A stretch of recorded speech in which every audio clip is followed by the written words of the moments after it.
Paano natin ma-unite ang ating bayan dahil talagang hati-hati tayo, even before, 'di ba? Talagang nag-aaway, nagbabakbakan sa social media. So, I believe na nakikita ng taong bayan na meron kang qualities niyan bilang isang Bongbong Marcos. Paano mo po i-unite ang mga Pilipinong watak-watak?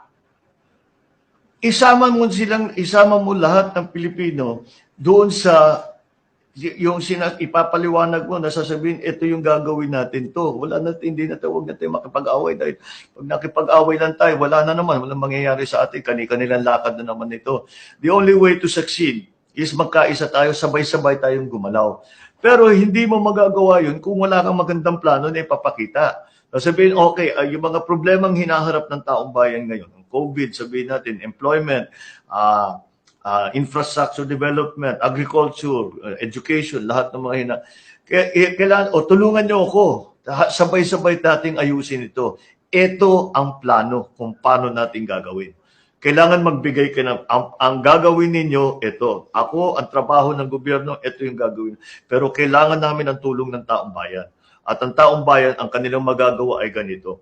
If we are all working together for a common cause, for the common good, in the national interest, palagay ko naman, ang Pilipino, ang babait ng Pilipino, at saka karamihan ng Pilipino, mahal talaga ang Pilipinas, gagawin talaga nila ang kaya nilang gawin. And in the meantime, kung pinaganda mo ang Pilipinas, mapapaganda rin ang buhay ng bawat isang Pilipino. So, sino bang hindi tutulong doon? Sino ba hindi ginugusto na mas maganda, mas maginhawa ang kanilang buhay? So, sabihin mo, basta kailangan mo i-prove, kailangan mo patunayan sa tao na yan talaga ang aking layunin, na maipagbuo tayo lahat para sabay-sabay tayong gumalaw, para hindi tayo, imbis na paganyan ng labanan, sabay-sabay tayong sumusulong at sabay-sabay tayong umaahon at kumaganda ang sitwasyon. That is something that siguro medyo nawala yan for the last matagal 30 years. 30 years. Kasi puro